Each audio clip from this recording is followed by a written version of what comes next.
22 જાન્યુઆરીનો દિવસ ભારતના ઇતિહાસમાં સુવર્ણ અક્ષરથી અંકિત થશે। આ દિવસે અયોધ્યામાં રામ મંદિરની પ્રાણ પ્રતિષ્ઠા થવાની છે। અયોધ્યામાં લગભગ 500 વર્ષના લાંબા સંઘર્ષ બાદ રામલલ્લા પોતાના ભવ્યાતિ ભવ્ય મંદિરમાં પધારવા જઈ રહ્યા છે।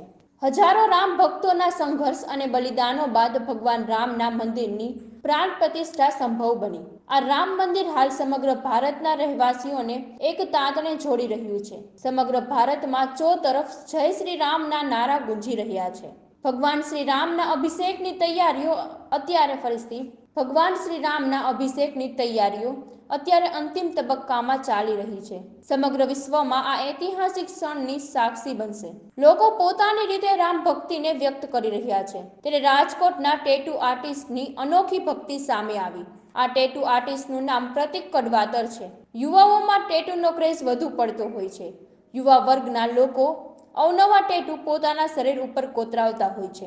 ત્યારે રાજકોટના આ ટેટુ આર્ટિસ્ટે અનોખી સ્કીમ લોકો સમક્ષ મૂકી। આ રામ ભક્ત ટેટુ આર્ટિસ્ટ સૌ કોઈને રામ નામનું ટેટુ મફતમાં બનાવી આપશે। રામનું નામ સદાય માટે અંકિત કરી આપશે।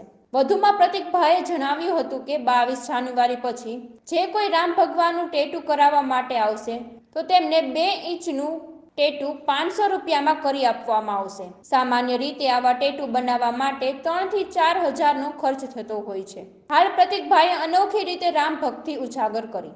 મારું નામ છે પ્રતિક કડવાદર અને રામ નામનું ટેટુનો જે વિચાર જે છે મને એ રીતે આવ્યો કે 22 તારીખે ભગવાન શ્રી રામનું જે મંદિરનું જે ઉદ્ઘાટન છે અયોધ્યામાં, એટલે મેં કીધું કે મને એવું વિચાર આવ્યો કે ભક્તોને આપણે કંઈક આપણે નવું આપીએ કે એ લોકોને આપણે રામ નામનું ફ્રીમાં ટેટુ કરી દઈએ કે એ લોકોને કે આજીવન એક યાદી રહે કે જ્યારે શ્રી રામ જ્યારે અયોધ્યામાં પધાર્યા હતા ત્યારે આપણે આ રામ નામનું ટેટુ કરી આપ્યું હતું। એ રીતે મને આ વિચાર આવ્યો।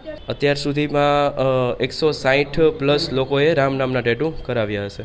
રોજના કોલ તો મને બહુ વધારે આવે છે, પણ આપણે એક લિમિટ રહી ગઈ છે કે દરરોજના છે ને 8 થી 10 ટેટુ ફ્રીમાં કરી આપવાના। આ ઓફર આપણે 2 તારીખે સ્ટાર્ટ કરી હતી અને 2 તારીખથી હવે 22 તારીખ સુધી વેલિડ છે।